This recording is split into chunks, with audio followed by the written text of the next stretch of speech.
hari ini adalah mencari jalan husnul khotimah. Baik, mari sama-sama kita dengarkan apa yang disampaikan oleh Ustaz kita Abuya Dr. Haji Asyid Sema. Kepada Abuya kami bersilakan dengan segala hormat.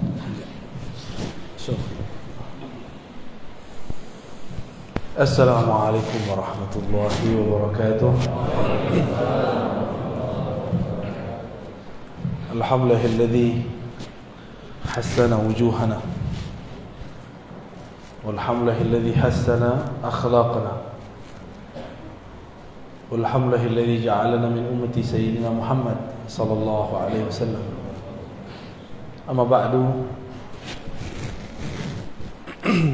Qala an-nabiy sallallahu alaihi wasallam, man kana akhiru kalamihi la ilaha illallah dakhala al-jannah. Wa qala sallallahu alaihi wasallam fi ma rawahu al-Bukhari, inna Allah harrama 'ala an-nar an tamussa man qala la ilaha illallah min qalbihi aw nafsihi, atau kama qala sallallahu alaihi wasallam. Bapak Ibu yang bukan Allah, jemaah subuh meskipun hujan masih datang, semoga rintik-rintik hujan yang mengenai kita dapat memadamkan api nerakanya. Amin ya rabbal alamin. Tema kita tentang husnul khatimah. Husnul khatimah bahasa Arab artinya husnu, bagus. Khatimah, penutup. Penutup yang bagus. Kalau kita kerja supaya bagus, keluarnya gimana? Bagus laporannya. Maka orang-orang yang sering melaporkan apa yang dia lakukan dengan baik, dengan jujur, orang ini akan keluar dari tempat bekerjanya dengan cara yang baik. Sama, ruh ini sedang diperintah Allah, dia ada pekerjaannya. Jangan sampai dia ditipu oleh nafs jiwa. Maka jiwanya harus naik dari jiwa al-ammarah bisu. Jadi jiwa itu ada banyak tingkatannya. Kita sudah sering dengar. Ada jiwa yang menyuruh kepada keburukan, disebut ammarah bisu. Ini jiwa-jiwa yang ruhnya terhalang untuk mengenal Allah, disebut dengan an-nafs al-ammarah bisu. Ammarah bukan amarah. Ammarah berarti alladhi yukthir al-amr, yang banyak memerintah, yang banyak menyuruh. Jiwa kita ini sangat liar. Karena dalam riwayat-riwayat Israiliyat ada satu riwayat yang bagus, meskipun secara kualitasnya tidak sampai sahih. Cuma ulama kita mengatakan maknanya sahih sesuai dengan ayat-ayat ini. Tatkala Allah menciptakan nafs, maka Allah mengatakan aqbil, wahai jiwa, melihatlah kepadaku, menghadaplah kepadaku. Fala yuqbil, tapi dia tidak mau menghadap.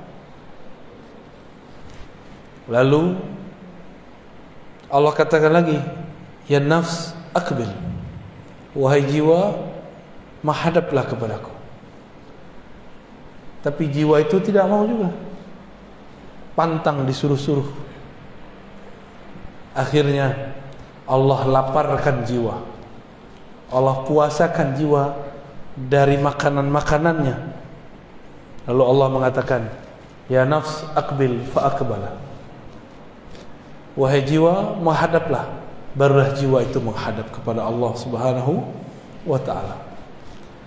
Jadi cara untuk mendidik jiwa ini supaya dia naik dari yang paling rendah ammarah, minimal naik ke lawamah, itu puasa. Puasa di situ bukan hanya puasa zahir, tapi juga puasa batin. Nafs itu ada penyakit di dalamnya, sombong. Puasa dari kesombongan. Nafs itu pengen didengar selalu, tidak mau mendengar orang. Nafs itu pengennya ditaati. tapi tidak mau mentaati.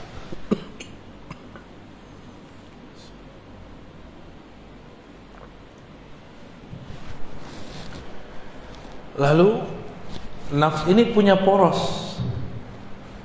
Ada raja di dalam dirinya bernama qalbu.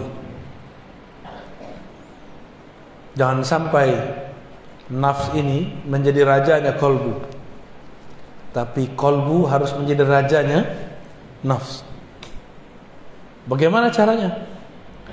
Karena qalbu ini tempat Allah memandang, maka lakukanlah seperti Allah pernah dulu melakukannya. Puasakanlah jiwa, puasakan dia dari memandang yang tidak benar, puasakan dia dari mengatakan hal-hal yang tidak benar. Maka jiwa nanti akan patuh kepada qalbu. Banyak-banyak puasa. Puasa zahir dari makan, minum, juga puasa batin.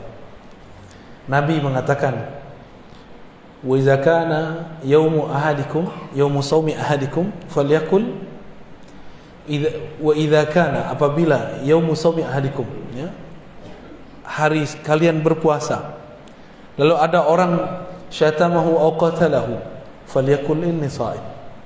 Ada orang ngajak dia berantem, katakan inni shaim, aku sedang berpuasa. Berarti puasa di hadis ini apa? Hadis Sahih Bukhari. Puasa emosi. Puasa emosi. Nabi itu sangat mengerti kondisi jiwa. Maka Nabi mengatakan, jika kamu marah dalam keadaan berdiri, duduklah. Jika dalam duduk marah, maka tidurlah. Itu sebabnya saya kalau ceramah, saya memilih bersandar, ya, supaya tidak, emosinya tidak meluap-luap. Ya, silakan para satis dicobain. Ya, cobain kalau ceramah itu bersandar. Maka kita nafsnya sudah disandarkan, tinggal yang bicara kolbunya, lidahnya dipinjam sebentar. Tapi kalau sudah begini, lain ceritanya. Gelarnya jadi keluar. Saya doktor, saya LC, lulusan apa tuh? Lulusan Ciputat. Ya, lama di Kairo. Itu istilah baru yang saya dapat di Medan.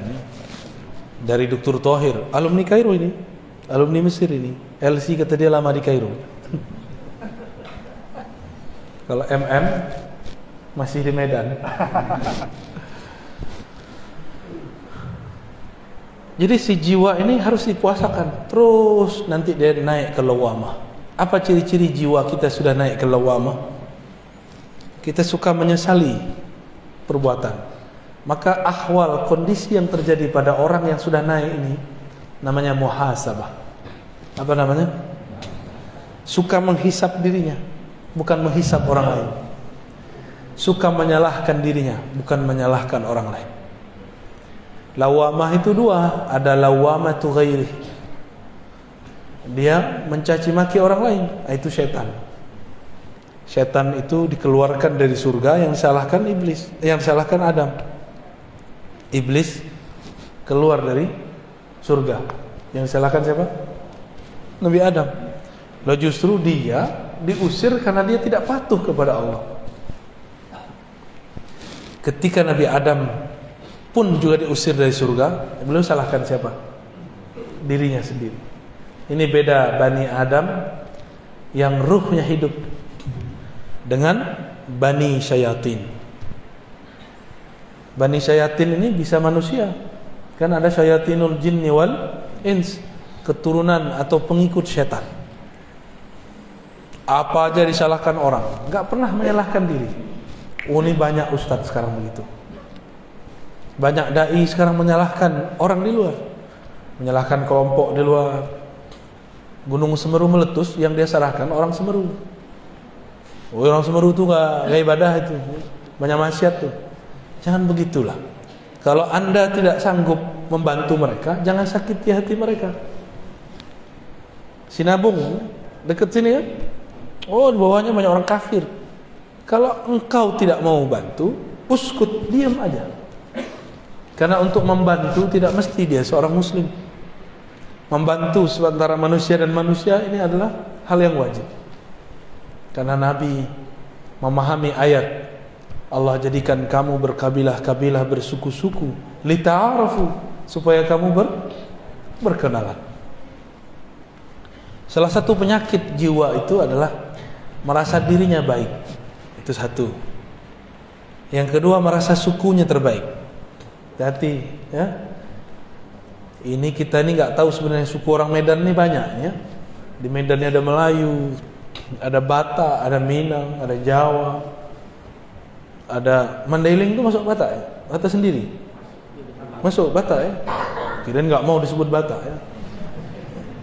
Ada suku Melayu Aceh, Melayu Delhi, ada Melayu Riau, Melayu Jambi, banyak sekali. Kalau kita ini merasa lebih baik dari orang, berarti nafsiyahnya lebih tinggi ya.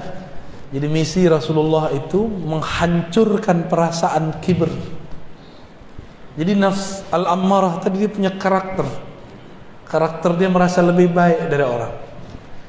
Jadi kalau kita duduk di sini merasa lebih baik dari yang di samping, berarti nafs ammarahnya masih aktif. Harus dipuasakan, harus dihantam dengan puasa. Kalau sudah naik ke lawamah, dia sering muhasabah. Hasibu qabla an tuhasabu, mutu qabla an tamutu. Hisablah dirimu sebelum kamu dihisab. Matikan dirimu sebelum kamu mati. Maksudnya bayangkan kalau kita mati, apa yang akan kita bawa? Pertanyaan di alam kubur tidak aneh-aneh. Cuma man rabbuka, man nabiyuka. Siapa Rabbmu? Tidak ditanya pernah bangun masjid, tidak, enggak ditanya. Enggak ditanya hafalannya berapa. Enggak ditanya tahajudnya banyak atau tidak. Yang ditanya siapa Rabbmu? Kamu tahajud untuk siapa? Kamu bangun masjid karena siapa? Kamu sekolah karena siapa? Kamu ngajar, kamu belajar untuk siapa? Untuk debat. Berarti kamu bukan bagian dari ahlullah. Jika ini muhasabahnya sudah rutin, nah inilah thariqahnya Imam Al-Harith Al-Muhasibi, Imam Salafus Saleh ya, Imam apa? Salafus Saleh. Jadi semenjak zaman Salafus Saleh sudah ada imam yang mengajarkan thariqah muhasabah. Imam Al-Muhasibi mengajarkan murid-muridnya, sebelum tidur ingatlah semua aktivitas kita sebelum tidur. Mulai dari bangun sampai mau tidur lagi.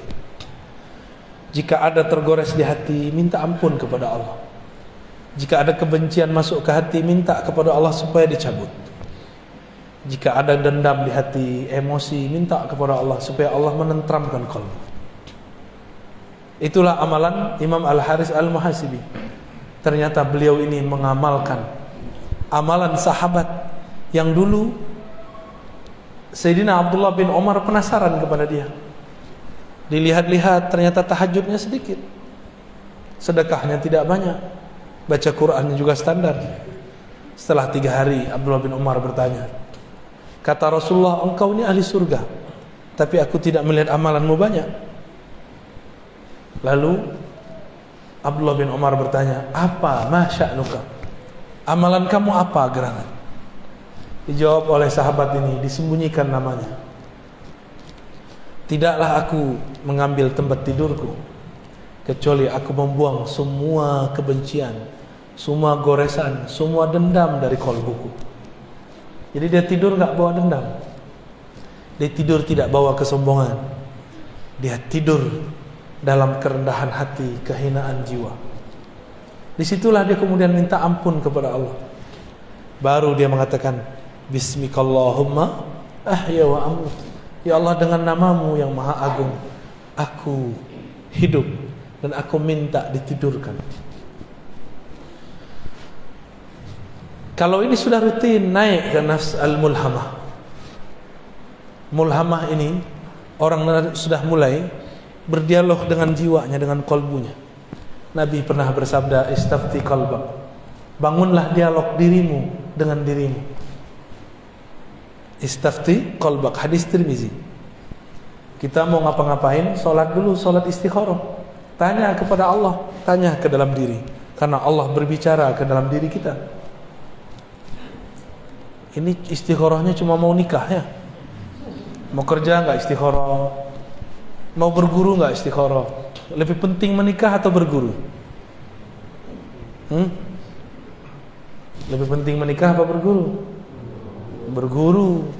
Menikah bisa cerai, berguru tidak boleh cerai. Sampai kiamat pun kalau bisa tidak bercerai. Tapi kalau nikah nggak cerai hidup, cerai mati. Iddahnya 4 bulan 10 hari. Benar. Tapi cerai dengan guru, iddahnya sepanjang masa. Bahaya nggak? Ya? Maka berguru harus istikharah. Istikharah itu artinya istikharah, meminta agar Allah memilihkan. Allah makhtarli wa la tukhayyirli. Ya Allah, pilihkan untukku, jangan engkau membiarkan aku memilih untuk diriku sendiri. Sudah beristikharah mau cari guru? Belum ya? Kalau sama istri bisa tengkar, sama guru nggak boleh tengkar. Ya, sama pasangan bolehlah kita ngambek sebentar, sama guru ngambek sebentar, itu murid durhaka, berbahaya. Ya, istikharahlah. Nah, mulai bangun komunikasi dengan kolbu. Saya istikharah setiap kali mau ngajar. Jadi kalau tambah sering ngajar, saya tambah sering istikharah. Saya tanya, ya Allah, apa yang saya mau ajarkan? Tolong gerakkan lidah ini, pancarkan dari kolbu kami nurmu. Hanya engkaulah yang mampu berbicara. Hanya engkaulah yang menggerakkan kolbu. Di situ saya baru baca assalamualaikum. Jadi nol dulu kita, baru kita bicara. Ya. Nah itu coba amalkan Pak. Sebelum tidur, kesel sama pasangan, marah sama anak, tidak baikan dengan tetangga, bermusuhan, iri dengki dengan teman bekerja, dibuang semua. Jika pernah kita menyakiti mereka, mintakan ampun kepada Allah, kirim Fatihah untuk mereka. Katakan, ya Rabb, tumbuhkan ridha dalam kalbu orang yang memusuhiku, dan jadikan aku orang yang fi qalbi salamah, di dalam kalbuku ada salamah, keterbebasan daripada penyakit-penyakit kalbu. Satu kali Nabi Muhammad sallallahu alaihi wasallam mengatakan, Allahumma inni a'udzubika min an uradda ila ardhil umr wa a'udzubika wa as'aluka salamata sadr wa a'udzubika min su'is sadr. Hadis ini ada di Bukhari, ada di Muslim, ada yang terpisah, ada yang digabung.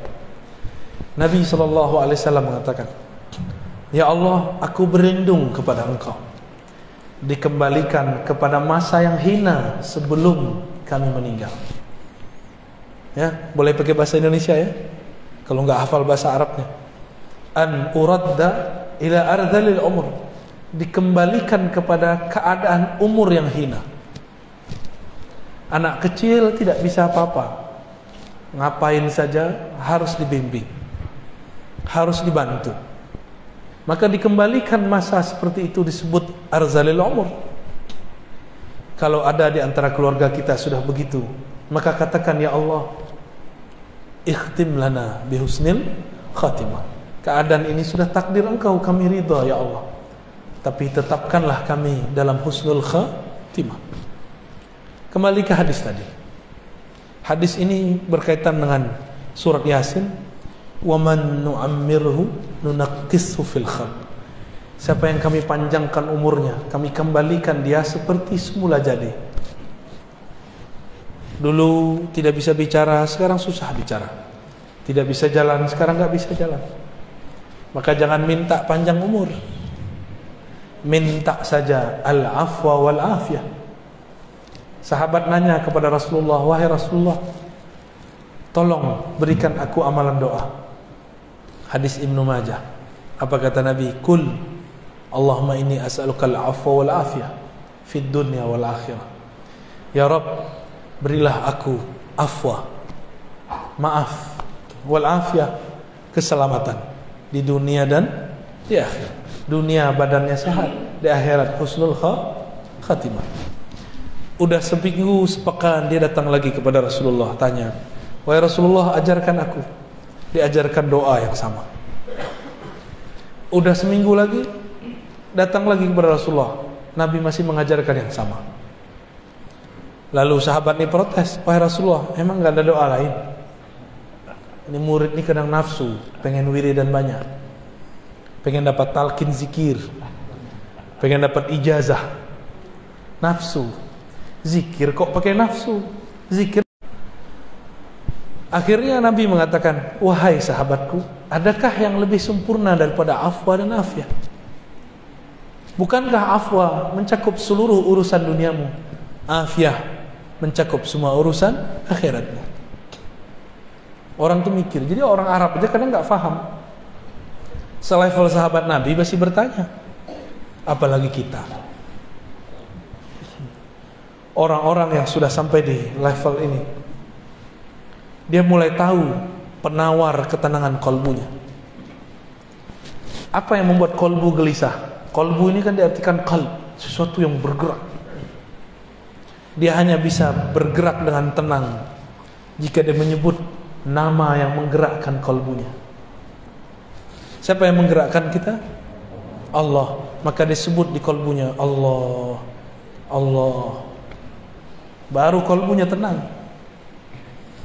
Anak kecil mainannya ketinggalan, nangis gak? Oh, bisa pukul-pukul badannya, bisa guling-guling.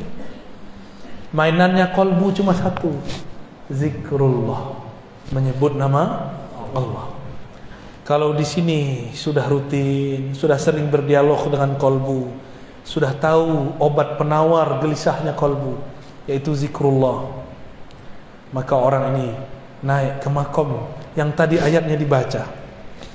Ya ayyatuhan nafsul mutmainnah, wahai jiwa yang sudah tenang dalam berzikir menyebut namaku, wahai jiwa yang sudah sering dipuasakan, wahai jiwa yang sudah sering dimuhasabahkan, wahai jiwa yang tidak menyalahkan selain dirinya, wahai jiwa yang merasa dirinya rendah, irji'i ila rabbiki radiyatan mardiyah.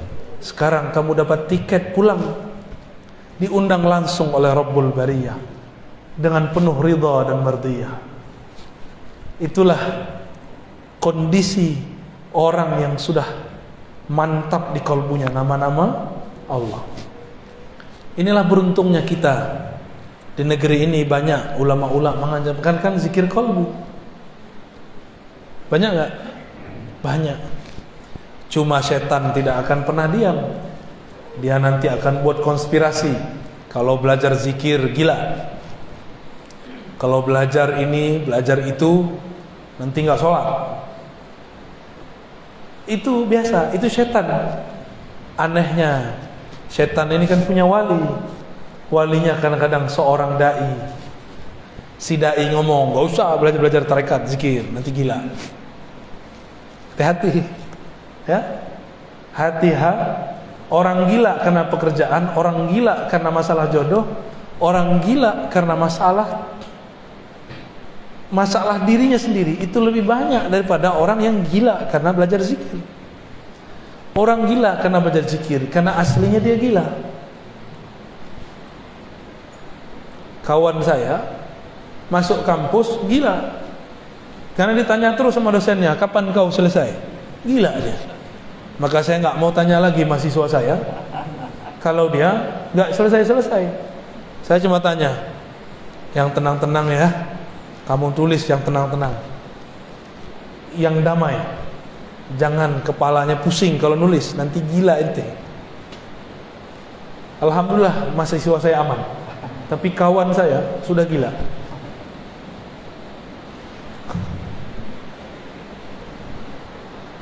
Wah, udaranya sendu sekali ya, seperti suara saya. Sebenarnya saya nggak enak badan Pak, tapi karena janji harus ditepati, saya minta kepada Allah, ya Allah berikan saya kekuatan. Tapi nanti Jumat saya nggak kuat lagi, maka cuma 2 ini, pagi ini dan waktu duha, insya Allah. Jadi kalau mau husnul khatimah, apa yang dilakukan? Jangan salahkan orang lain. Sering puasa, salahkan diri. Yang kedua, sering-sering muhasabah. Yang ketiga, sering ajak diri kita berdialog. Lalu belajar zikirlah kepada ahli zikir. Kalau sudah begitu, nanti dapat undangan.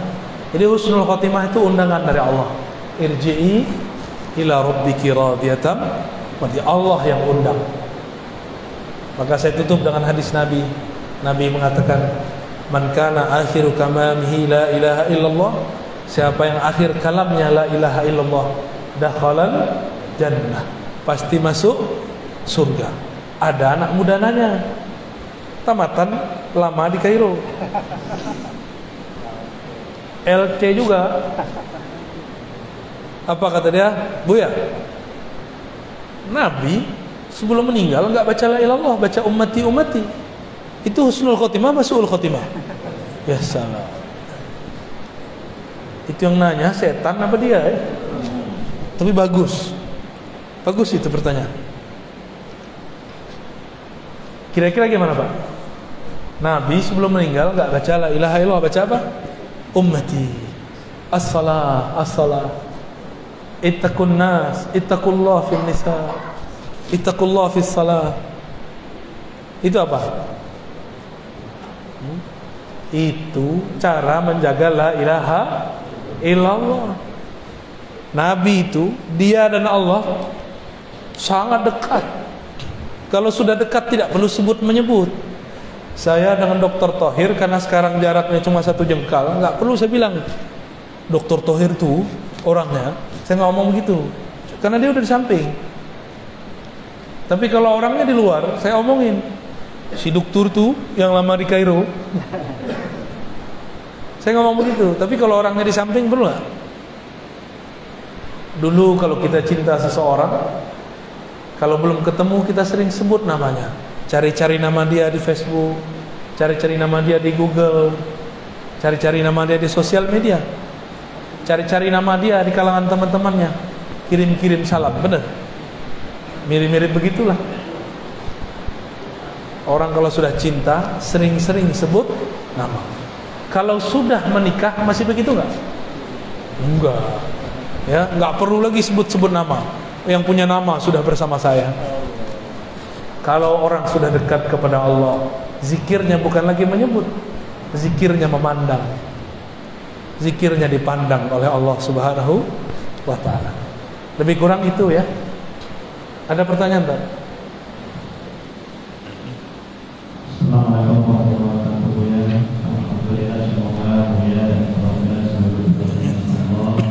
Pertanyaan, bagaimana mensinkronkan hati, mulut dan pikiran serta pandangan sangat gampang diucapkan tapi sulit dilakukan. Terima kasih.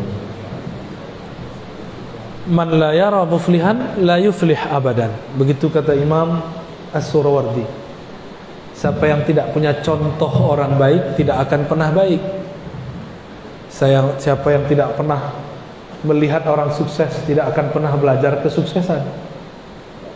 Siapa yang tidak bermursyid, maka lisan, kolbu dan ruhnya tidak akan sejalan. Maka carilah mursyid. Nanti mursyid itu bimbing kita supaya lisan, pikiran, kolbu, ruh ini sejalan. Guru. Kenapa anak kecil tidak bisa fokus? Karena tidak ada gurunya. Kalau ada gurunya bisa fokus gak? Bapak ibu ini yang sekarang bisa fokus, dulu waktu kecil sholat juga nyikut-nyikut kawan. Bahkan saya lihat nih, sikutnya ada tandanya tuh ya. Dulu pernah giniin temannya tuh, dan jatuhnya satu deret. Ya, betul ya.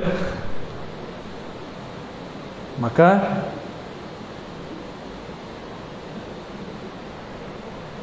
apabila kita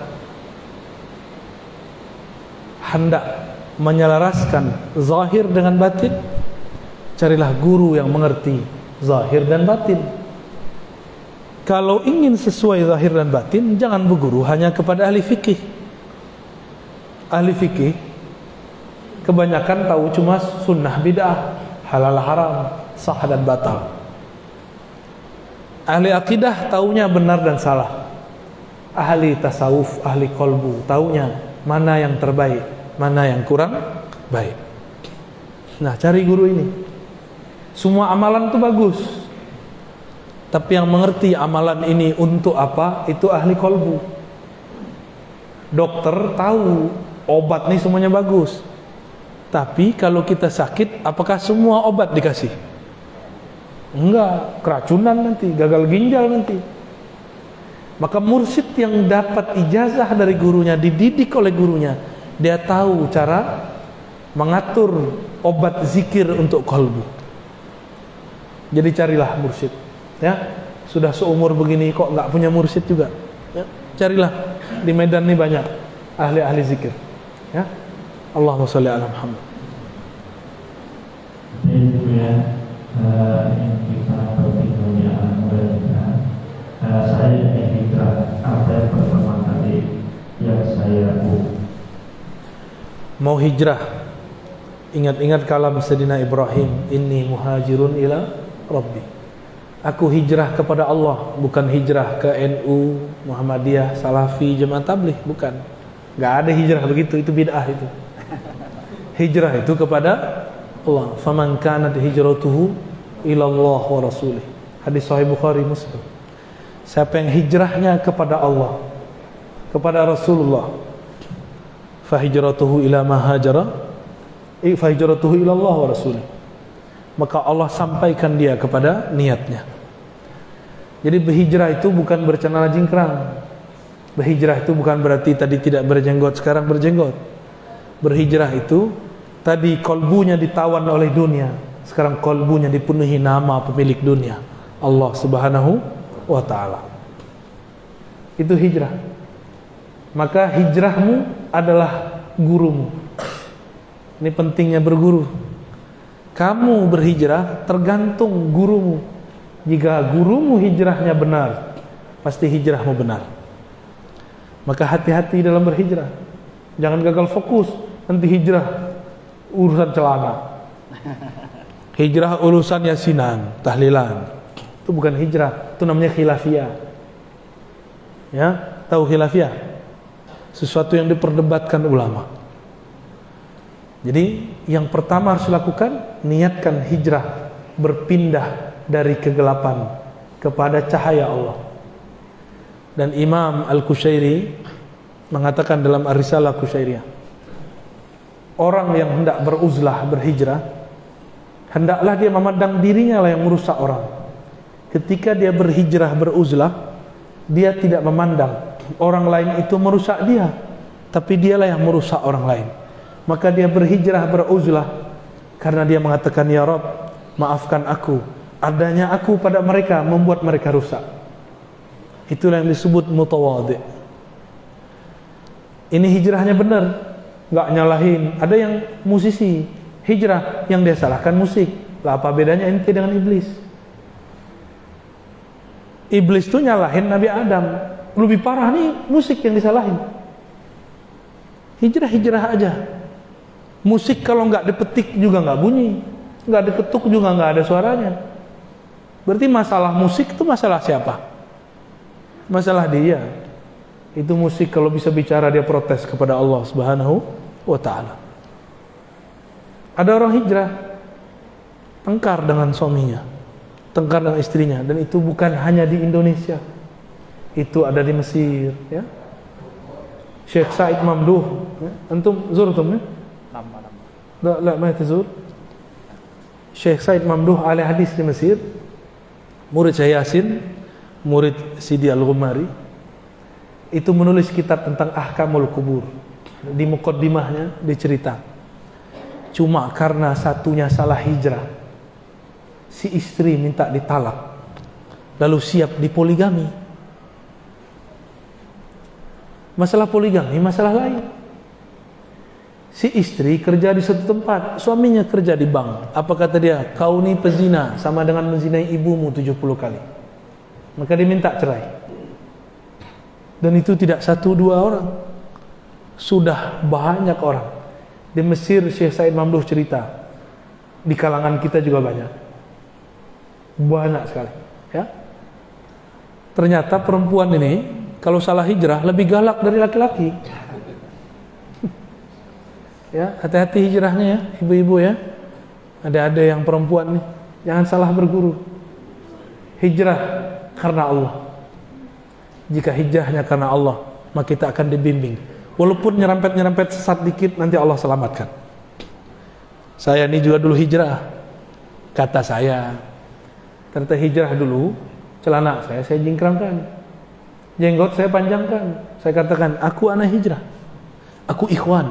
Ya iyalah, kamu bukan akhwat. Salah faham. Anak hijrah itu mabit malam minggu, nggak mesti. Hijrah itu berpindahnya kalbunya dari kiblat dunia lalu berkiblat kepada pemilik dunia. Nanti masalah celana tergantung kamu celana jingkrang karena Allah atau karena kamu mengaku ikut aliran tertentu. Kamu panjangkan jenggot karena kamu merasa kamu aswaja, ahlus sunnah, karena kamu merasa dirimu salafi, jamaah tabligh, NU, Muhammadiyah, Wasliyah, atau karena engkau ingin ikut kekasih Allah. Beda-beda tipis. Kalau benar-benar mau ikut kekasih Allah, kita pakai serban tiap hari. Ya. Kita nggak pakai celana, Pak. Celana itu bid'ah itu. Ya. Rasulullah la yalbas as-sarawil abadan. Nggak pernah pakai celana sama sekali, kecuali di dalam sarungnya. Ya. Jadi niatnya harus diluruskan, lalu cari guru yang sanadnya bersambung kepada Rasulullah. Nanti lewat sanad silsilah guru itu kita dihubungkan dengan Rasulullah sallallahu alaihi wasallam. Fa hijratuhu ilallah wa rasulih. Hijrahnya disampaikan, diusulkan kepada Allah dan Rasulnya. Amin ya rabbal alamin. Baik, Ibu, ini karena Ramadan sebentar lagi, yang mana yang harus kami lakukan? Sholat tarawih 11 rakaat atau 1 rakaat? Sebenarnya nggak sholat tarawih, nggak apa-apa juga. Yang penting sholat isya, ya. Yang hampir wajib itu sholat witir. Tapi kalau mau debat-debat, tidak ketemu kita. Sahabat Nabi meriwayatkan dari Nabi sholat tarawih 11. Yang ada riwayat Sayyidatuna Aisyah, Maimunah, Ummu Salamah, Nabi sholat witir 11. Jadi 11 itu bukan sholat tarawih, tapi sholat witir. Tapi karena umat ini menguasai ustadz, umat diikuti ustadz, bukan ustadz diikuti umat. Pengurus masjid kurang adab. Apa kata pengurus masjid? Oh jamaah, ustadz di samping dia. Kita pilih 11 pada 20. Jamaah bilang apa? 11, pemaleh, ya, pemalas. Kasulun. Kalau tanya ke ustaz gimana? Kalau tanya ke ustaz, jawabannya 3 tadi. Tarawih itu tidak wajib. 1. Yang kedua, para sahabat kalau sholat tarawih pasti 20. Riwayatnya sampai sekarang terbukti secara fi'liyah, secara perbuatan masih dilakukan secara mutawatir. Mutawatir ini dilakukan banyak lebih dari 10 orang setiap masa, setiap puasa. Mekah, Madinah, sampai hari ini masih 20. Itu amalan Sayyidina Umar, Sayyidina Ubay, Sayyidina Ali. Di masa Imam Malik, Madinah ditambahkan 36. Tapi sekarang balik lagi menjadi 20. Jadi nggak ada debat 11. 11 itu hadisnya apa? Fi Ramadan wa fi ghairihi. Hadis Imam Bukhari Muslim. Dalam Ramadan dan selain Ramadan, Nabi tidak pernah sholat melebihi 11 rakaat. Itu sholat tarawih. Sholat apa? Witir. Pintar. Berarti fokusnya bagus. Itu sholat apa? Buka aja kitabnya Imam Muslim. Itu hadis sholat witir, bukan hadis sholat tarawih. Katanya ikut Sahih Bukhari, katanya ikut Sahih Muslim, nggak mau ikut Imam Syafi'i, nggak apa-apa, buka kitabnya. Ya. Di situ babnya sholatul witir atau sholatul lail. Kalau di bulan puasa ada tarawih, ada witir. Di bulan puasa kita maklum, di luar puasa ada nggak tarawih? Hadisnya mengatakan di dalam puasa dan di luar puasa. Berarti hadisnya tentang sholat tarawih apa witir? Berarti kalau ada orang memakai hadis ini untuk dalil sholat tarawih, dia salah faham. Karena tidak ada ulama mu'tamad yang menggunakannya untuk hadis sholat tarawih. Karena tidak ada tarawih di luar bulan puasa. Bukalah pikiran, ya. Hadisnya ngomong begitu. Jadi saran saya, kalau ikut ulama dari masa ke masa mutawatir dari Mekah Madinah, giliran apa ikut Madinah, giliran sholatnya nggak mau Madinah, ya suka-suka aja. Ya. Sholat pakai nafsu. Ustadz katanya kalau sholat tarawih 20 itu buru-buru. Jangan buru-buru. Yang buru-buru kan salah sendiri. Lebih baik 11 tapi pelan-pelan. Enggak begitu. Lebih baik 11 tapi tenang. Ya. 11 tapi tenang. Kenapa enggak perlu panjang-panjang? Karena Nabi mengatakan, "Idza kana ahadukum ya ummu 'alan nas." Ya. Jika seseorang kamu mengimami manusia, falyukhaffif, maka ringankan. Ulama kita kemudian rumuskan yang ringan tuh pakai alhaakumut takatsur. Ya enggak? Alhaakumut takatsur. Apa? Semoga cepat datang ke kasur. Gitu ya. Saya mau tanya, pengurus masjid ikut umat jamaah atau ikut ustadz? Ikut ulama atau ikut jamaah? Yang benar ikut siapa? Kalau kita mau beramal, apa kata jamaah atau apa kata ulama? Loh, saya punya ulama sendiri, kan kita sudah jelaskan, itu keliru. Yang menggunakan dalil 11 rakaat. Tapi kalau saya sholat 10 rakaatnya tarawih boleh nggak? Boleh juga. Cuma nggak mengikuti salafus soleh. Salafus soleh kalau mereka sholat tarawih ya 20, giliran banyak aja nggak mau ikut salafus soleh, ya. Salafnya nggak tahu salaf yang mana, ya. Jadi yang benar-benar ikut salaf itu ya orang yang sholat tarawih 20, ya. Pelajari modelnya, ya. Setiap 4 rakaat itu kan diisi sholawat, ya. Supaya yastarih, daripada diam-diam nggak jelas buka-buka handphone, mending sholawat. Udah 4 rakaat lagi sholawat lagi, udah 4 rakaat lagi sholawat lagi, begitulah terus. Itu indah, ya, mengikuti sunnah Rasulullah Shallallahu Alaihi Wasallam. Ya. Mungkin itu yang terakhir kepada Bapak Ibu, kami tidak bisa pada soal semua, yang mungkin kemudian kita yang akan ada nanti mungkin kemudian apakah ada ruh yang bertayang? Terima kasih. Ada kuntilanak. Ruh gentayangan itu makna sahihnya bukan jadi hantu. Yang jadi hantu itu jin atau korin, mirip dengan orang yang meninggal. Korin, ya namanya. Korin ini cuma 2 korin yang diislamkan, korinnya Nabi sama korin Imam Mahdi. Dan hanya Imam Mahdi dan Nabi Muhammad yang bisa membereskan itu semua. Atau Al-Ghaus, wali-wali yang sampai puncak, itu bisa mengislamkan qarin. Makanya jika ada datang muncul sosok Syekh Abdul Qadir, Syekh Naqsyabandi, Syekh Idrisi, itu belum tentu beliau. Siapa tahu qarinnya, kan qarin dia belum Islam, ya, qarin dia belum, qarinnya bisa jadi banyak. Ada yang Islam murtad lagi, ada juga. Dia dikuasai oleh setan. Maka si qarin ini akan menyesatkan orang yang halu, yang suka mengikuti khayalan.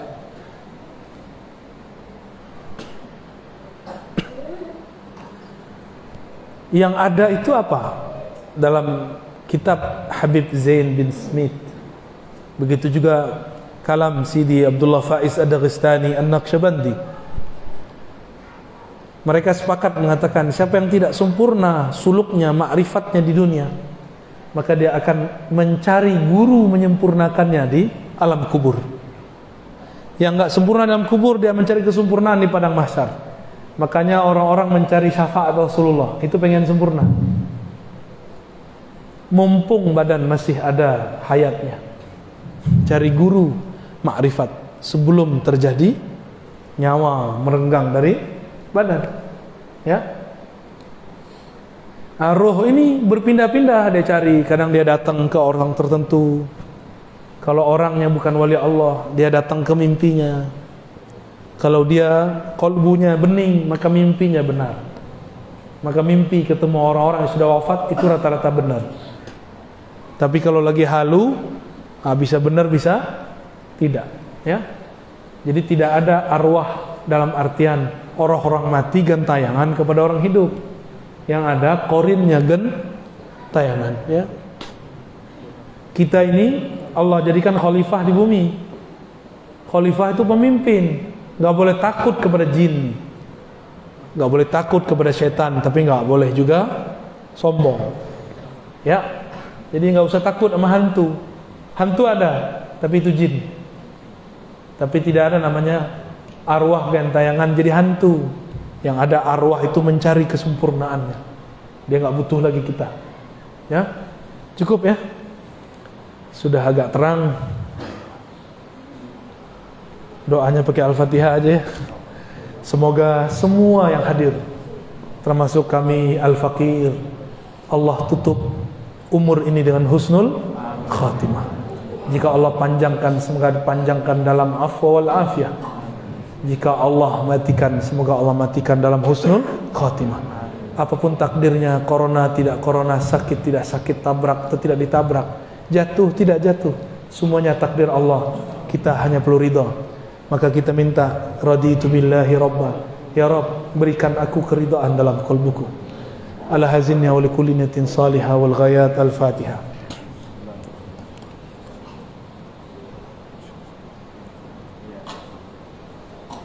Amin ya rabbal alamin. Wa sallallahu alaihi